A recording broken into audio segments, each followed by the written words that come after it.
നമസ്കാരം. ദിശ P S സിയുടെ ഓൺലൈൻ ക്ലാസ്സിലേക്ക് ഏവർക്കും സ്വാഗതം. നമ്മളിന്ന് പഠിക്കാൻ പോകുന്ന ടോപ്പിക്ക് വർക്ക് ആൻഡ് ടൈം അഥവാ ജോലിയും സമയവും.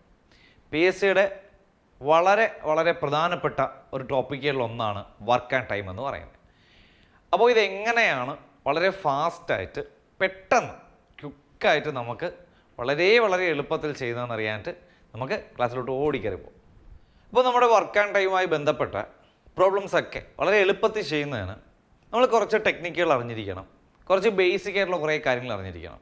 അപ്പോൾ എന്തൊക്കെയാണെന്ന് അറിയാനായിട്ട് നമുക്ക് പോവാം. അതായത് ഇപ്പോൾ എക്സ് ആളുകൾക്ക് ഒരു ജോലി ചെയ്യുവാൻ 60 ദിവസം വേണമെന്ന് കരുതുക. എക്സ് ആളുകൾക്ക് ഒരു ജോലി ചെയ്യാൻ 60 ദിവസം വേണമെന്ന് കരുതുക. എക്സ് എന്ന് പറയുന്ന അവിടെ ആളുകളുടെ എണ്ണമാണ്. അപ്പോൾ എക്സ് ആളുകൾക്ക്, എക്സ് നമ്പർ ഓഫ് പീപ്പിൾ, അവർക്കൊരു ജോലി ചെയ്യാൻ 60 ദിവസം വേണമെന്ന് കരുതുക. അങ്ങനെയാണെങ്കിൽ 2x ആളുകൾക്ക്, അതായത് ഇരട്ടി ആളുകൾക്ക്, ഒന്ന് ആലോചിച്ച് നോക്കിയാണ്, നമ്മളൊരു ജോലി ചെയ്യാനായിട്ട് കുറേ പേര് പോവുകയാണ്. നമ്മൾ ആ ജോലി 60 ദിവസം കൊണ്ട് ഫിനിഷ് ചെയ്തു എന്നും കരുതുക. ഇനി അടുത്ത തവണ ഇതേ ജോലി ചെയ്യാൻ പോകുമ്പോൾ നമ്മൾ നേരത്തെ കൂട്ടിപ്പോയ ആളുകളുടെ ഇരട്ടി ആളുകളുമായി നമ്മൾ പോവുകയാണ്. എന്താണ്? ഇരട്ടി ആളുകളുമായി പോവുകയാണ്. അപ്പോൾ സ്വാഭാവികമായിട്ടും നേരത്തെ എടുത്ത ദിവസത്തെക്കാൾ കുറവ് ദിവസം മതിയായിരിക്കും. ശരിയല്ലേ? നേരത്തെ എടുത്ത ദിവസമായ 60-നേക്കാളും കുറച്ച് ദിവസം മാത്രം മതിയായിരിക്കും. കാരണം കൂടുതൽ ആളുകളാണ് പോകുന്നത്, അല്ലേ? ഒരേ ജോലി ചെയ്യാൻ തന്നെ കൂടുതൽ ആളുകൾ പോകുമ്പോൾ സ്വാഭാവികമായിട്ടും എന്തായിരിക്കും സംഭവിക്കുക?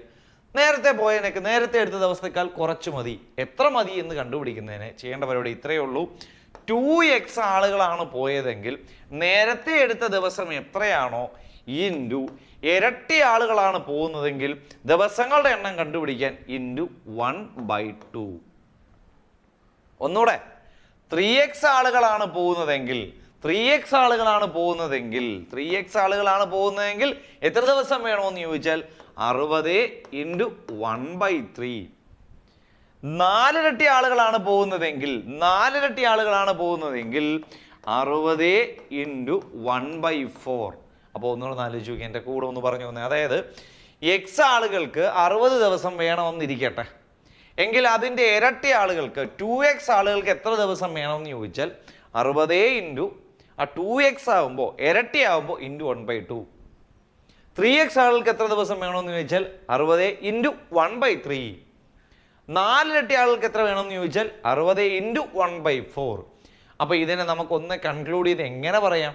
അതായത് എത്ര ഇരട്ടി ആളുകളാണോ പോകുന്നത്, എത്ര മടങ്ങ് ആളുകളാണോ പോണത്, അതിനെ തിരിച്ചിട്ട് ഗുണിച്ചാൽ നമുക്ക് എത്ര ദിവസം എന്ന് കിട്ടും.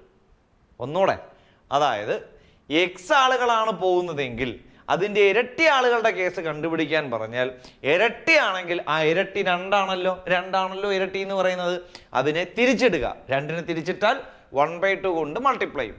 3 ഇരട്ടിയാണെങ്കിൽ അതിനെ തിരിച്ചിടുമ്പോൾ 1/3 കൊണ്ട് മൾട്ടിപ്ലൈ ചെയ്യും.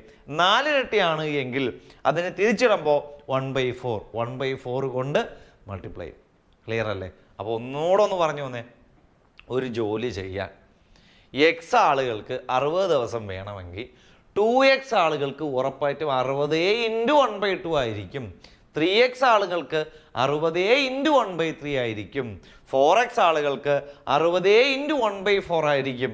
എങ്കിൽ നിങ്ങളൊന്ന് ആലോചിച്ച് പറഞ്ഞേ, 5x ആളുകൾക്ക് എത്രയായിരിക്കും? 5 മടങ്ങ് ആളുകളാണ് പോകുന്നതെങ്കിൽ 60 × 1/5. 6 മടങ്ങ് ആളുകളാണ് പോകുന്നതെങ്കിൽ 60 × 1/6. ക്ലിയർ അല്ലേ? 60 × 1/6. അപ്പോൾ ഒന്ന് ആലോചിക്കട്ടെ, എക്സ് ആളുകൾക്ക് 60 ദിവസം വേണം. 2x ആളുകളാണെങ്കിൽ 60 × 1/2, 3x ആളുകൾ 60 × 1/3, 4x ആണെങ്കിൽ 60 × 1/4, 5x ആണെങ്കിൽ 60 × 1/5, 6x ആണെങ്കിൽ 60 × 1/6. അങ്ങനെ എത്ര മടങ്ങാണെങ്കിൽ പോലും നമുക്ക് എന്ത് ചെയ്താൽ മതി? എത്ര ദിവസമാണോ എടുത്തത് അതിനെ ഇൻറ്റു ആ പറഞ്ഞ നമ്പറിനെ 1/, ആക്കി എഴുതിയാൽ അല്ലെങ്കിൽ തിരിച്ചിട്ടാൽ മതി. ക്ലിയർ അല്ലേ? ഓക്കെ. ഇനി നേരത്തെ പറഞ്ഞ അതേ കാര്യം തന്നെ നമ്മൾ കുറച്ചുകൂടെ ലെവൽ കൂട്ടിയെന്ന് പറയുവാണ്. അതായത് എക്സ് ആളുകൾക്ക് ഒരു ജോലി ചെയ്യാൻ 60 ദിവസം വേണം. എക്സ് ആളുകൾക്ക് ഒരു ജോലി ചെയ്യാൻ എത്ര ദിവസം വേണം? 60 ദിവസം വേണം. അങ്ങനെയാണെങ്കിൽ 2/3x ആളുകൾക്ക്, അതായത് എക്സിന്റെ 2 മടങ്ങ്, 3 മടങ്ങ്, 4 മടങ്ങ്, 5 മടങ്ങ് എന്ന് പറയുന്ന പോലെ 2/3 മടങ്ങ് ആളുകൾക്ക് ഇതേ ജോലി ചെയ്യാൻ എത്ര ദിവസം വേണം എന്ന് പറഞ്ഞാൽ, എത്ര ദിവസമാണോ നമ്മുടെ കയ്യിലുള്ളത് ഇൻറ്റു നമ്മൾ നേരത്തെ 2 ആയപ്പോൾ തിരിച്ചിട്ട് 1/2 എന്ന് എഴുതി, 4 ആയപ്പോൾ തിരിച്ചിട്ട് 1/4 എന്ന് എഴുതി, 5 ആയപ്പോൾ തിരിച്ചിട്ട് 1/5 എന്ന് എഴുതി, 6 ആയപ്പോൾ തിരിച്ചിട്ട് 1/6 എന്ന് എഴുതിയെങ്കിൽ 2/3 ആണ് എങ്കിൽ തിരിച്ചിട്ട് എഴുതുമ്പോൾ 3/2. ആ 3/2 കൊണ്ട് വേണം ഗുണിക്കാൻ. ഒന്നുകൂടെ, അതായത് 2/3x ആളുകൾക്ക് എത്ര ദിവസം വേണമെന്ന് ചോദിച്ചാൽ എത്ര ദിവസമാണോ നമ്മുടെ കയ്യിലുള്ളത് ഇൻറ്റു ആ 2/3യെ തിരിച്ചിടുമ്പോൾ 3/2 കൊണ്ട് ഗുണിക്കുക. ഒന്നുകൂടെ പറഞ്ഞു കഴിഞ്ഞാൽ 5/6 ആളുകൾക്ക് 5/6x ആളുകൾക്കാണെങ്കിൽ നമ്മൾ എന്ത് ചെയ്യും? 60 ഇൻറ്റു തിരിച്ചിടുമ്പോൾ എന്തോ 6/5. ഇത്രയും ദിവസമാണ് ജോലി ചെയ്യാൻ വേണ്ടത്. അപ്പോൾ അത് ഏത് ഫ്രാക്ഷൻ ആയാലും എത്ര ദിവസം വേണമെന്ന് ചോദിച്ചാൽ ആ ദിവസം നമ്മുടെ കയ്യിലുള്ള ദിവസം ഇൻറ്റു തിരിച്ചിടുക. തിരിച്ചിട്ട് ഗുണിക്കുമ്പോൾ നമ്മുടെ പരിപാടിയായി. ഓക്കെ, ഇനി ഇതുമായി ബന്ധപ്പെട്ട പ്രോബ്ലങ്ങൾ ചെയ്യുമ്പോഴത്തേക്ക് നിങ്ങൾക്കത് സൂപ്പറായിട്ടും ക്ലിയർ ആവും. ഓക്കെ, അപ്പോൾ ഇനി നമ്മുടെ അങ്ങോട്ടുള്ള പ്രോബ്ലം ചെയ്യുന്നതിന് കുറച്ച് ബേസിക് ആയിട്ടുള്ള കുറച്ച് കാര്യങ്ങൾ പഠിക്കണം. അതുകൂടെ പഠിച്ചു കഴിയുമ്പോഴത്തേക്ക് നമുക്ക് പ്രോബ്ലംസ് വളരെ ഈസി ആയിട്ട് ചെയ്യാൻ പറ്റും. ശ്രദ്ധിക്കുക, അതായത് 5 പേര് ഒരു ജോലി 6 ദിവസം കൊണ്ട് ചെയ്തു എന്ന് കരുതുക. 5 പേരെ ഒരു ജോലി 6 ദിവസം കൊണ്ട് ചെയ്തു എന്ന് കരുതുക. 5 പേര് ഒരു ജോലി 6 ദിവസം കൊണ്ട് ചെയ്തു എന്ന് കരുതുക. അങ്ങനെയാണെങ്കിൽ അവിടെയുള്ള മൊത്തം ജോലി എന്ന് പറയുന്നത് ഉറപ്പായിട്ടും 5 × 6 ആയിരിക്കും. ഒന്നുകൂടെ പറയാം, ഒരു ജോലി 5 പേര് 6 ദിവസം കൊണ്ട് ചെയ്തു എങ്കിൽ അവിടുത്തെ മൊത്തം ജോലി എന്ന് പറയുന്നത് ഉറപ്പായിട്ടും 5 × 6 അതായത് 30 ആയിരിക്കും. ഓക്കെ, ഒന്നുകൂടി അതായത് 5 പേര് ഒരു ജോലി 6 ദിവസം കൊണ്ട് ചെയ്തു എന്ന് കരുതുക. 5 പേര് ഒരു ജോലി 6 ദിവസം കൊണ്ട് ചെയ്തു എന്ന് കരുതുക. എങ്കിൽ അവിടുത്തെ ടോട്ടൽ വർക്ക്, ആകെ ജോലി എന്ന് പറയുന്നത് ഉറപ്പായിട്ടും ആ നമ്പർ ഓഫ് പീപ്പിൾ എത്ര പേരുണ്ടോ അവന്മാരെ എത്ര ദിവസം കൊണ്ടോ ആ ദിവസങ്ങൾ കൊണ്ട് ഗുണിക്കുന്നതിന് തുല്യമായിരിക്കും. 5 × 6 ആയിരിക്കും. ഇനി ഒരു എക്സാമ്പിളിലൂടെ പോട്ട്. അതായത് 7 പേര് ഒരു ജോലി 4 ദിവസം കൊണ്ട് ചെയ്തു എന്ന് കരുതുക. 7 പേര് ഒരു ജോലി 4 ദിവസം കൊണ്ട് ചെയ്തു എന്ന് കരുതുക. എങ്കിൽ അവിടുത്തെ ആകെ ജോലി എന്ന് പറയുന്ന ഉറപ്പായിട്ടും, എൻ്റെ കൂടെ ഒന്ന് പറഞ്ഞു തന്നെ, ഉറപ്പായിട്ടും എത്രയായിരിക്കും? 7 × 7 പേരുണ്ട്, 4 ദിവസം എടുത്തു, ടോട്ടൽ ജോലി 7 × 4 28 ആയിരിക്കും അവിടുത്തെ ആകെ ജോലി എന്ന് പറയുന്നത്. അപ്പോൾ ഒന്നുകൂടെ പറഞ്ഞു തന്നെ, 5 പേര് 6 ദിവസം കൊണ്ട് ചെയ്ത ആകമാനം ജോലി 5 × 6 30. 7 പേര് 4 ദിവസം കൊണ്ട് ചെയ്ത മൊത്തം ജോലി 7 × 4 28. ഓക്കെ, വീണ്ടും 6 പേര് 3 ദിവസം കൊണ്ട് ചെയ്ത ജോലി എന്തായിരിക്കും? 6 പേര് 3 ദിവസം കൊണ്ട് ചെയ്ത ജോലി എന്ന് പറയുന്നത് ഉറപ്പായിട്ടും 6 × 3 18. 6 × 3 18 ആയിരിക്കും അല്ലേ? ഇപ്പൊ നമ്മൾ എങ്ങനെയാ കണ്ടുപിടിച്ച ആകെ ജോലി? നമ്മൾ എങ്ങനെയാ കണ്ടുപിടിച്ച? എത്ര പേരുണ്ടോ അതിന് എത്ര ദിവസമുണ്ടോ അത് കൊണ്ട് ഗുണിച്ചു കഴിഞ്ഞാൽ നമുക്ക് എന്ത് കിട്ടും? ആകമാനമുള്ള ജോലി, മൊത്തമുള്ള ജോലി കിട്ടും. ക്ലിയർ ആണോ? അപ്പോൾ ഒന്നുകൂടെ ഒന്ന് പറഞ്ഞേ, അതായത് എത്ര പേരുണ്ടോ അതിൽ എത്ര ദിവസം എടുത്തോ അത് കൊണ്ട് ഗുണിച്ചു കഴിഞ്ഞാൽ ഉറപ്പായിട്ടും എടുത്ത മൊത്തം ജോലി നമുക്ക് കിട്ടും. ഓക്കെ, ഇനി നമ്മൾ പറയാൻ പോകുന്നത് വർക്ക് ആൻഡ് ടൈമിലെ ഏറ്റവും പ്രധാനപ്പെട്ട 2 പോയിന്റുകളാണ്. പറയാൻ പോകുന്നത്. അപ്പോൾ ഈ 2 പോയിന്റിനെ ബേസ് ചെയ്തുകൊണ്ടാണ് നമ്മൾ ഇതിനകത്തുള്ള കംപ്ലീറ്റ് പ്രോബ്ലംസ് ഇനി അങ്ങോട്ട് ചെയ്യാൻ പോണേ. അതിൽ ഒന്നാമത്തെ കാര്യം എന്ന് പറയുന്നത്, ഒരു ജോലി ചെയ്യാൻ എല്ലാവരും ഒരു കഴിവുണ്ടായിരിക്കും. കഴിവെന്ന് പറഞ്ഞാൽ എഫിഷ്യൻസി അല്ലേ? ഒരു ജോലി ചെയ്യാൻ എല്ലാവരും അവൻ്റേതായ കഴിവുകൾ ഉണ്ടായിരിക്കും. ചില ആളുകൾക്ക് അത് കൂടുതലായിരിക്കും, ചില ആളുകൾക്ക് അത് കുറവായിരിക്കും. അങ്ങനെ ഓരോരുത്തരുടെയും റേഞ്ചിനനുസരിച്ച് ആ കഴിവുകൾ കൂടിയും കുറഞ്ഞും ഒക്കെ ഇരിക്കും. ഓക്കെ, ഒരു ജോലി ചെയ്യാൻ എല്ലാവരും അവൻ്റേതായ കഴിവുകൾ ഉണ്ടായിരിക്കും. പലരുടെയും കഴിവുകൾ പല രീതിയിലായിരിക്കും. ചിലർക്ക് വളരെ കൂടുതലായിരിക്കും, ചിലർക്ക് ആ കഴിവുകൾ കുറവായിരിക്കും. അവനവൻ്റെ റേഞ്ചിനനുസരിച്ച് ആ കഴിവുകൾ കൂടിയും കുറഞ്ഞും ഒക്കെ ഇരിക്കും. ശരിയല്ലേ? അപ്പോൾ ഒരുത്തൻ്റെ കഴിവ് അഥവാ എഫിഷ്യൻസി എന്ന് പറയുന്നത് അവൻ ഒരു ജോലി ചെയ്യുവാൻ, ഒരു വർക്ക് ചെയ്യുവാൻ എത്ര ദിവസം എടുക്കുമോ, എത്ര സമയമെടുക്കുമോ എന്നതിനനുസരിച്ചിരിക്കും. ഒരു വർക്ക് ചെയ്യുവാൻ അവൻ എത്ര സമയമാണോ എടുക്കുന്നത്, സമയം കൊണ്ട് ഡിവൈഡ് ചെയ്താൽ എത്ര സമയം എടുക്കുമെന്ന് കിട്ടും ആണല്ലോ. അപ്പോൾ ഒരു ജോലി ചെയ്യുവാൻ അവൻ എത്ര സമയമാണോ എടുക്കുന്നത് അതിനെയാണ് നമ്മൾ എന്തോ എന്ന് പറയുന്നത്, എഫിഷ്യൻസി അഥവാ കഴിവ് എന്ന് പറയുന്നത്. അപ്പോൾ ഒരുത്തൻ്റെ കഴിവ് അല്ലെങ്കിൽ എഫിഷ്യൻസി എന്ന് പറയുന്നത് എന്താ? ഒരു പർട്ടിക്കുലർ ആയിട്ടുള്ള ജോലി ചെയ്ത് തീർക്കുവാൻ അവ എത്രത്തോളം സമയം ഇൻവെസ്റ്റ് ചെയ്യും, എടുക്കും എന്നതിനനുസരിച്ചിരിക്കും അവൻ്റെ കഴിവ് എന്ന് പറയുന്നത്. അപ്പോൾ എഫിഷ്യൻസി അഥവാ കഴിവ് എന്ന് പറയുന്നത് എന്താ? W വർക്ക് ബൈ ടൈം ആയിരിക്കും. ഓക്കെ, എഫിഷ്യൻസി എന്ന് പറയുന്നത് എന്താണ്? W വർക്ക് ബൈ ടൈം ആയിരിക്കും. ഇതിൽ നിന്ന് നമുക്ക് വർക്ക് എന്തെന്ന് മനസ്സിലാക്കാൻ പറ്റും. വർക്ക് എന്ന് പറയുന്നത് എഫിഷ്യൻസി ഇൻറ്റു ടൈം എന്നെടുക്കാൻ പറ്റും. അതുപോലെ തന്നെ ടൈം എന്ന് പറയുന്നത് വർക്ക് ബൈ എഫിഷ്യൻസിയും ആയിരിക്കും. ഓക്കെ, നിങ്ങൾ ഇക്വേഷൻ ഇങ്ങനെ കാണാൻ പഠിച്ചു വെക്കുമൊന്നും വേണ്ട. നമുക്ക് പ്രോബ്ലം ചെയ്യുമ്പോൾ നമ്മുടെ മനസ്സിൽ ഇങ്ങനെ വന്നോളും, ഇന്നതാണ് ഇക്വേഷൻ നമ്മുടെ മനസ്സിൽ ഇങ്ങനെ വന്നോളും. അപ്പോൾ ഒന്ന് ആലോചിച്ച് നോക്കിയടെ, അതായത് ഒരാളുടെ എഫിഷ്യൻസി എന്ന് പറയുന്നത് അയാളൊരു വർക്ക് ചെയ്യാൻ എത്രത്തോളം സമയം ഇൻവെസ്റ്റ് ചെയ്യുന്നു അതിനെയാണ് നമ്മൾ എന്തെന്ന് വിളിക്കുന്നത്? എഫിഷ്യൻസി എന്ന് പറയുന്നത്. കൂടുതൽ ടൈം വേണമെങ്കിൽ അവൻ എഫിഷ്യൻസി കുറവാണ് അല്ലേ? ഇപ്പോൾ ഒരു ജോലി ചെയ്ത് തീർക്കാനായിട്ട് ഒരുത്തിന് ഒരുപാട് സമയം വേണം എങ്കിൽ അവർ എഫിഷ്യൻസി കുറവാണ്. ഒരു ജോലി ചെയ്ത് തീർക്കാൻ അവൻ ആ ജോലി മനോഹരമായിട്ട് വളരെ കുറച്ച് സമയം കൊണ്ട് ചെയ്യും. കുറച്ച് സമയം കൊണ്ട് ചെയ്യുമെങ്കിൽ നമുക്ക് ഉറപ്പായിട്ടും പറയാം അവൻ്റെ എഫിഷ്യൻസി എന്താണ്? കൂടുതലാണ്. അപ്പോൾ സമയം കൂടുമ്പോൾ എഫിഷ്യൻസി കുറയും, സമയം കുറയുമ്പോൾ എഫിഷ്യൻസി കൂടും. ഓക്കെ അല്ലേ? ഇനി വർക്ക് കണ്ടുപിടിക്കാൻ നമ്മൾ എന്ത് ചെയ്താൽ മതി? ഈ ഒരു കേസിൽ നിന്ന് വർക്ക് കണ്ടുപിടിക്കാൻ എഫിഷ്യൻസിയെ സമയം കൊണ്ട് ഗുണിച്ചാൽ മതി. സമയം കണ്ടുപിടിക്കാൻ വർക്കിനെ എഫിഷ്യൻസി കൊണ്ട് ഹരിച്ചാൽ മതി, ഡിവൈഡ് ചെയ്താൽ മതി. ഓക്കെ ആണോ? അപ്പോൾ ഇതിനകത്ത് വളരെ ഇമ്പോർട്ടൻ്റ് ഉള്ളൊരു പോയിന്റ് ആണ്. എഫിഷ്യൻസി എന്ന് പറയുന്ന വർക്കിനെ സമയം കൊണ്ട് ഡിവൈഡ് ചെയ്യുന്നതായിരിക്കും. അതുപോലെ വർക്ക് എന്ന് പറയുന്നത് എഫിഷ്യൻസി സമയം കൊണ്ട് ഗുണിക്കുന്നതായിരിക്കും. സമയം എന്ന് പറയുന്നത് വർക്കിനെ എഫിഷ്യൻസി കൊണ്ട് ഹരിക്കുന്നതായിരിക്കും. വളരെ ഇമ്പോർട്ടൻ്റ് ഉള്ള ഒരു പോയിന്റാണ് ഇത്. ഇനി മറ്റൊരു പോയിന്റ് നമുക്ക് ഇനി പറയാം. അപ്പോൾ നമ്മളിവിടെ തൊട്ട് മുന്നേ പഠിച്ചു, നമ്മുടെ ആകമാനം ജോലി എന്ന് പറയുന്നത് ഈ എഫിഷ്യൻസിയെ സമയം ടൈം കൊണ്ട് ഗുണിക്കുന്നതാണ് എന്ന് നമ്മൾ പഠിച്ചു. ഇനി ഇതുപോലെ തന്നെ ജോലി കാണാൻ, മൊത്തം വർക്ക് കാണാൻ, മൊത്തം ആകമാനം ജോലി കാണാൻ മറ്റൊരു പരിപാടിയും കൂടി ഉണ്ട്.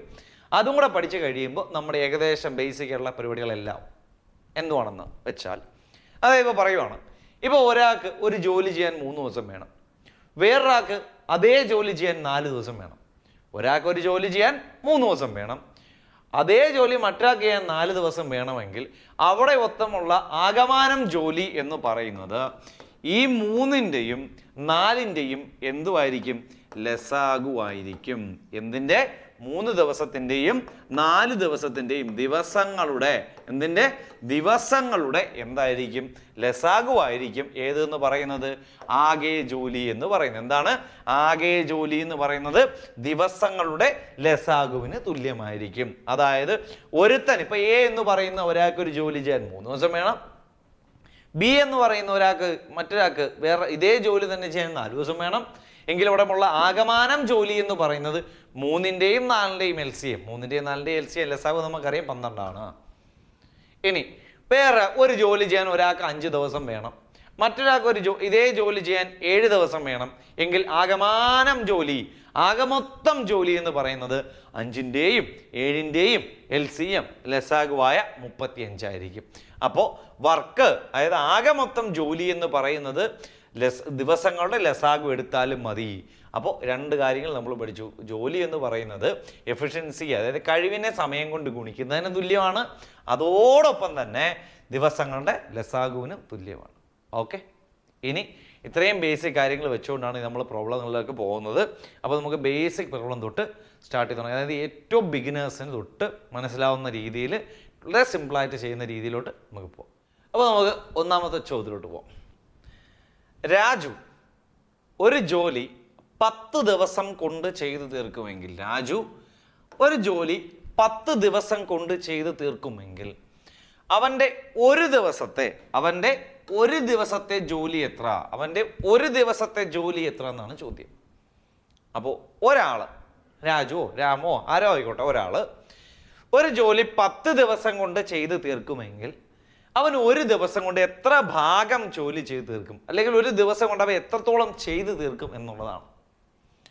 അപ്പോൾ അത് മനസ്സിലാക്കുന്നതിന് വേണ്ടി ഞാനൊരു എക്സാമ്പിൾ പറയാം. അതായത് ഇതാണ് ഒരാളുടെ ജോലി എന്ന് കരുതുക. ഇത്രയും ഭാഗമാണ് ഒരാളുടെ ജോലി എന്ന് കരുതുക. ഈ ജോലി അയാൾ ചെയ്തു തീർക്കാൻ പോകുന്നത് 2 ദിവസമാണെന്ന് കരുതുക. ഇതാണ് ഒരാളുടെ ജോലി എന്ന് കരുതുക. ഈ ജോലി അയാൾ തീർക്കാൻ പോകുന്നത് 2 ദിവസം കൊണ്ടാണെന്ന് കരുതുക. അങ്ങനെയാണെങ്കിൽ ഉറപ്പായിട്ടും ആദ്യത്തെ ദിവസം അയാൾ എന്ത് ചെയ്യും? ഇത്രയും ഭാഗം ചെയ്യും, ശരിയല്ല? രണ്ടാമത്തെ ദിവസം അയാൾ എന്ത് ചെയ്യും? ഇത്രയും ഭാഗം ചെയ്യും, ആണേ? അപ്പൊ ആദ്യത്തെ ദിവസം അയാൾ ഇത്രയും ഭാഗം, അതായത് അരഭാഗം ജോലിയല്ലേ ചെയ്തത്. ബാക്കിയോ അടുത്ത ദിവസം ബാക്കി ആരെയും കൂടെ ചെയ്യും. ഓക്കെ, ഒന്നുകൂടെ ഞാൻ പറയുന്നു. ഒരാൾക്ക് ഒരു ജോലി, ഇതാണ് ഈ ജോലി അയാളുടെ. ഈ ജോലി ചെയ്ത് തീർക്കാൻ അയാൾക്ക് 2 ദിവസം വേണമെങ്കിൽ അയാൾ ആദ്യത്തെ ദിവസം ചെയ്തത് അര ജോലിയായിരിക്കും, രണ്ടാമത്തെ ദിവസം ചെയ്തതും അര ജോലിയായിരിക്കും. ക്ലിയർ അല്ലേ? ആദ്യത്തെ ദിവസം ചെയ്തതും അര ജോലിയായിരിക്കും, രണ്ടാമത്തെ ദിവസം ചെയ്തതും അര ജോലിയായിരിക്കും. അപ്പൊ അരയും കഴിയും കൂടെ, അപ്പോൾ ഒരു ജോലി കംപ്ലീറ്റ് ആയി. ഓക്കെ അല്ലേ? ഇനി അടുത്തത് ഇതേപോലെ വീണ്ടും ഒരാളുടെ ജോലിയാണ് ഇത് എന്ന് കരുതുക. ഇതാണ് ഒരാളുടെ ജോലി എന്ന് കരുതുക. ഇയാൾ ഈ ജോലി ചെയ്ത 3 ദിവസം കൊണ്ടാണെന്ന് വെക്കേ. ഇയാൾ ഈ ജോലി ചെയ്ത 3 ദിവസം കൊണ്ടാണെന്ന് വെക്കേ. അങ്ങനെയാണെങ്കിൽ അയാൾ ഒന്നാമത്തെ ദിവസം നോക്കി ഇത്രയും ചെയ്യും, രണ്ടാമത്തെ ദിവസം തന്നെ ഇത്രയും ഭാഗം ചെയ്യും. അങ്ങനെ ആദ്യ ദിവസം അയാൾ ഇത്രയും ഭാഗം ചെയ്യുന്നു, അതായത് ഈ 3 കഷണത്തിൽ ഒരു ഭാഗം ചെയ്യുന്നു, അല്ലേ? അടുത്ത ദിവസം വീണ്ടും അയാൾ ഈ 3 കഷണത്തിൽ എന്ത് ചെയ്യുന്നു? ഒരു ഭാഗം ചെയ്യുന്നു. വീണ്ടും അയാൾ എന്ത് ചെയ്യുന്നു? അടുത്ത ദിവസം, അവസാന ദിവസം ഈ 3 കഷണത്തിൽ വീണ്ടും ഒരു ജോലിയും കൂടെ ചെയ്യുന്നു. അതായത് ഒരു ദിവസം ചെയ്യുന്നത് 3ൽ 1 ഭാഗം ജോലിയായിരിക്കും. ക്ലിയർ അല്ലേ? ക്ലിയർ അല്ലേ? ഇനി വീണ്ടും ഇതേപോലെ വീണ്ടും ഒന്ന് നോക്കിയേ. ഇതാണ് ഒരാളുടെ ജോലി എന്ന് കരുതുക. അയാൾ ജോലി ചെയ്തത് 4 ദിവസം കൊണ്ടാണ്. 4 ദിവസം കൊണ്ടാണ് ജോലി ചെയ്തതെങ്കിൽ ഉറപ്പായിട്ടും അയാൾ എന്ത് ചെയ്ത ഒന്നാമത്തെ ദിവസം ഇത്രയും ജോലി ചെയ്തിട്ടുണ്ടായിരിക്കും, രണ്ടാമത്തെ ദിവസം ഇത്രയും ജോലി ചെയ്തിട്ടുണ്ടായിരിക്കും, മൂന്നാമത്തെ ദിവസമോ ഇത്രയും ജോലി ചെയ്യും, നാലാമത്തെ ദിവസം ഈ ജോലിയും ചെയ്യും. അതായത് ഒന്നാമത്തെ ദിവസം അയാൾ ഈ 4 കഷണങ്ങളിൽ ഒരു ജോലിയല്ലേ ചെയ്യുന്നത്, രണ്ടാമത്തെ ദിവസം വീണ്ടും 4 കഷണങ്ങളിൽ ഒരു ജോലിയല്ലേ ചെയ്യുന്നത്, വീണ്ടും മൂന്നാമത്തെ ദിവസവും 4 കഷണങ്ങളിൽ ഒരു ജോലിയല്ലേ ചെയ്യുന്നത്, വീണ്ടും നാലാമത്തെ ദിവസവും 4 കഷണങ്ങളിൽ ഒരു ജോലിയും കൂടെ ചെയ്യുമ്പോൾ ആ ജോലി കംപ്ലീറ്റ് ആയി. അപ്പം ഞാൻ ഇത്രയും നേരം പറഞ്ഞു ആലോചിക്കുക, ഒരാളൊരു ജോലി ചെയ്യാൻ 2 ദിവസം എടുത്തെങ്കിൽ ഉറപ്പായിട്ടും അവൻ ഒരു ദിവസം ചെയ്ത ജോലി 2ൽ 1 ആയിരിക്കും, അല്ലേ? ഇനി ഒരാളൊരു ജോലി ചെയ്യാൻ 3 ദിവസം എടുത്തിട്ടുണ്ടെങ്കിൽ ഒരു ദിവസം ചെയ്തത് അതിൻ്റെ റെസിപ്രോക്കലായിരിക്കും, അത് തിരിച്ചിട്ടാൽ മതി, 3ൽ 1 ആയിരിക്കും. വീണ്ടും ഒരാളൊരു ജോലി ചെയ്യാൻ 4 ദിവസം എടുത്തിട്ടുണ്ടെങ്കിൽ ഉറപ്പായിട്ട് അയാൾ ഒരു ദിവസം കൊണ്ട് ചെയ്ത ജോലി അത് തിരിച്ചിട്ടാൽ മതി, 4ൽ 1. നമ്മൾ നേരത്തെയും പറഞ്ഞതല്ലേ, ആദ്യം നമ്മൾ ഈ കേസിനെ കുറിച്ച് കാര്യം പറഞ്ഞ 2നെ തിരിച്ചിട്ടാ 1/2, 3നെ തിരിച്ചിട്ടാ 1/3, 4നെ തിരിച്ചിട്ടാ 1/4. ക്ലിയർ ആണേ? എങ്കിൽ എൻ്റെ കൂടെ ഒന്ന് പറഞ്ഞു എൻ്റെ ആൻസർ എന്തുവാ? രാജു ഒരു ജോലി ചെയ്യാൻ 10 ദിവസം എടുത്തിട്ടുണ്ടെങ്കിൽ ഉറപ്പായിട്ടും അവൻ ഒരു ദിവസം കൊണ്ട് ചെയ്തത് ഇത് തിരിച്ചിട്ടാ മതി, 10നെ തിരിച്ചിടുമ്പോൾ 1/10. അവൻ ഒരു ദിവസം കൊണ്ട് ചെയ്ത ജോലി ഉറപ്പായിട്ടും 1/10 ആയിരിക്കും. ക്ലിയർ ആയല്ലോ? ക്ലിയർ ആയെങ്കിൽ നമുക്ക് അടുത്ത ചോദ്യത്തിലോട്ട് പോകാം. അപ്പോൾ രണ്ടാമത്തെ ക്വസ്റ്റ്യൻ, രാമു, നേരത്തെ രാജു ആയിരുന്നു, ഇവിടെ രാമു അല്ലേ? രാമു തന്നെ ഏൽപ്പിച്ച ജോലിയുടെ 8ൽ 1 ഭാഗം ഒരു ദിവസം കൊണ്ട് ചെയ്തു. അതായത് രാമുവിനെ നമ്മളൊരു ജോലി ഏൽപ്പിച്ചേക്കുവാണ്, എന്തെങ്കിലും ഒരു പേടം കളയ്ക്കുവാനോ എന്തെങ്കിലും ഒരു ജോലി ഏൽപ്പിക്കുന്നു. ആ ജോലി അവൻ ഒരു ദിവസം കൊണ്ട് 8ൽ 1 ഭാഗം ചെയ്തുവെങ്കിൽ ജോലി തീർക്കാൻ അവൻ എത്ര ദിവസം എടുക്കും? നേരത്തെ നമ്മൾ പറഞ്ഞതിൻ്റെ റിവേഴ്സ് പ്രോസസ് അല്ലേ ഇത്? നമ്മൾ നേരത്തെ എന്തോ പറഞ്ഞേ? ഒരു ജോലി ചെയ്യാൻ 10 ദിവസം എടുക്കുമെങ്കിൽ ഒരു ദിവസം കൊണ്ട് എത്ര ഭാഗം തീർക്കും? 10ൽ 1 എന്ന് പറഞ്ഞു. ഒരു ജോലി ചെയ്യാൻ 10 ദിവസം എടുക്കുമെങ്കിൽ ഒരു ദിവസം കൊണ്ട് എത്ര ഭാഗം ചെയ്യും? 10ൽ 1 ചെയ്യും, ശരിയല്ലേ? ഒരു ജോലി ചെയ്യാൻ 7 ദിവസം എടുക്കുമെങ്കിൽ 7 ദിവസം എടുക്കുമെങ്കിൽ ഒരു ദിവസം കൊണ്ട് 1/7 ഭാഗം ചെയ്യും. ഒരു ജോലി ചെയ്യാൻ 8 ദിവസം എടുക്കുമെങ്കിൽ ഒരു ദിവസം കൊണ്ട് 8/1 ഭാഗം ചെയ്യും അല്ലേ? നമ്മൾ തൊട്ട് മുന്നേ ചെയ്ത കേസല്ലേ? ഒരു ജോലി ചെയ്യാൻ 10 ദിവസം എടുക്കുമെങ്കിൽ അതിൻ്റെ ഒരു ദിവസം ജോലി ചെയ്യാൻ 10/1 ഭാഗം എടുക്കും. ഒരു ജോലി ചെയ്യാൻ 2 ദിവസം എടുക്കുമെങ്കിൽ ഒരു ദിവസം കൊണ്ട് 2/1 ഭാഗം, 3 ദിവസം എടുക്കുമെങ്കിൽ 3/1 ഭാഗം, 4 ദിവസം എടുക്കുമെങ്കിൽ 4/1 ഭാഗം. എങ്കിൽ എൻ്റെ കൂടെ ഒന്ന് പറഞ്ഞു വന്നേ. ഒരു ജോലി ചെയ്യാൻ 8 ദിവസം എടുക്കുമെങ്കിൽ ഒരു ദിവസം കൊണ്ട് 8/1 ഭാഗം. അതിന് തിരിച്ചൊന്ന് ആലോചിച്ച് നോക്കിയേ. ഒരു ദിവസം കൊണ്ട് 8/1 ഭാഗം ജോലി ചെയ്യുമെങ്കിൽ ജോലി പൂർണ്ണമാക്കാൻ അവൻ ഉറപ്പായിട്ടും അതും തിരിച്ചിട്ടാ മതി. അത് തിരിച്ചിട്ടാ മതി. എടേ, ജോലി തീർക്കാൻ എത്ര ദിവസം വേണോ അതിൽ നിന്ന് ഒരു ദിവസത്തെ കണ്ടുപിടിക്കാൻ പറഞ്ഞാൽ അത് തിരിച്ചിടണം. അതേപോലെ ജോലി ഒരു ദിവസം ജോലിയാണ് തരുന്നതെങ്കിൽ അതിൽ നിന്ന് മൊത്തം ജോലി കണ്ടുപിടിക്കാൻ അതെന്ത് ചെയ്യണം? തിരിച്ചിടണം. എപ്പോഴും ഓർമ്മിക്കുക, ഒരു ദിവസത്തെ ജോലിയെ തിരിച്ചിട്ടാൽ ആകെ എത്ര ദിവസം വേണമെന്ന് കിട്ടും. ആകെ ദിവസത്തെ തിരിച്ചിട്ടാൽ ഒരു ദിവസത്തെ ജോലി കിട്ടും. ഒന്നുകൂടെ പറ. ഒരു ദിവസത്തെ ജോലിയെ പറ, എൻ്റെ കൂടെ ഒന്ന് പറഞ്ഞു വന്നേ. ഒരു ദിവസത്തെ ജോലിയെ തിരിച്ചിട്ട ആകമാനം എത്ര ദിവസം വേണമെന്ന് കിട്ടും. തിരിച്ച് ആകമാനം എത്ര ദിവസം ഉണ്ടെന്ന് കിട്ടിക്കഴിഞ്ഞാൽ അതിനെ തിരിച്ചിട്ടാൽ ഒരു ദിവസത്തെ ജോലി കിട്ടും. ഇവിടെ ഒരു ദിവസത്തെ ജോലിയാണ് തന്നിരിക്കുന്നത്. ഇവരെ നമ്മൾ തിരിച്ചിട്ടാൽ നമുക്ക് എന്ത് കിട്ടും? ജോലി തീർക്കാൻ എത്ര സമയം വേണമെന്ന് കിട്ടും. സോ ഇവിടെയുള്ള 1/8നെ നമ്മൾ തിരിച്ചിട്ടാൽ 1/8നെ തിരിച്ചിട്ടാൽ 8/1, അതായത് 8 അല്ലേ? നമുക്ക് വളരെ ഫെമിലിയർ ആയിട്ടുള്ള കാര്യമാണ്. 8നെ തിരിച്ചിട്ടാൽ 1/8 കിട്ടും. എങ്കിൽ 1/8നെ തിരിച്ചിട്ടാൽ 8 കിട്ടും. ക്ലിയർ അല്ലേടെ? ക്ലിയർ അല്ലേടെ? ഒരു ജോലി തീർക്കാൻ ഒരു ജോലിയുടെ ഒരു ദിവസം കൊണ്ട് 1/5 ഭാഗം ചെയ്ത് തീർത്തുവെങ്കിൽ 1/5 ഭാഗം ചെയ്ത് തീർത്തുവെങ്കിൽ ഉറപ്പായിട്ടും അവിടെ ജോലി തീർക്കാൻ 5 ദിവസം വേണം. ഒരു ദിവസം കൊണ്ട് 1/3 ഭാഗം ചെയ്ത് തീർത്തുവെങ്കിൽ ജോലി തീർക്കാൻ 3 ദിവസം വേണം. ഒരു ദിവസം കൊണ്ട് 27ൽ 1 ഭാഗം ചെയ്തു തീർത്തു എങ്കിൽ ജോലി തീർക്കാൻ മൊത്തമായിട്ട് എത്ര ദിവസം വേണം? 27 ദിവസം വേണം. ക്ലിയർ ആയെന്ന് കരുതുന്നു. അടുത്ത ചോദ്യത്തിലോട്ട് പോകാം. നമ്മൾ ഇത്രയും നേരം ചെയ്തുകൊണ്ടിരിക്കുന്നതിൻ്റെ ഒരു ലെവൽ ഇവിടെ കയറിപ്പോയാൽ ഇങ്ങനെ ഇരിക്കും. മനു ഒരു ജോലി 25 ദിവസം കൊണ്ട് ചെയ്യും. മനു ഒരു ജോലി 25 ദിവസം കൊണ്ട് ചെയ്യും. അപ്പോൾ നിങ്ങൾ എനിക്ക് ഒന്ന് പറഞ്ഞു തന്നെ, ഒരു ദിവസം കൊണ്ട് ഈ പയ്യൻ എത്ര ചെയ്യും? അതെ, കറക്റ്റ്. 25ൽ 1 ജോലി ചെയ്യും അല്ലേ? ഒരു ദിവസം ഒരു ജോലി തീർക്കാൻ 25 ദിവസം വേണമെങ്കിൽ ഒരു ജോലി തീർക്കാൻ 25 ദിവസം വേണമെങ്കിൽ ഒരു ദിവസം കൊണ്ട് അവൻ ചെയ്യുന്നത് 25ൽ 1. ഇതല്ല നമ്മുടെ ചോദ്യം. ഒരു ദിവസം ജോലിയല്ല ചോദ്യം.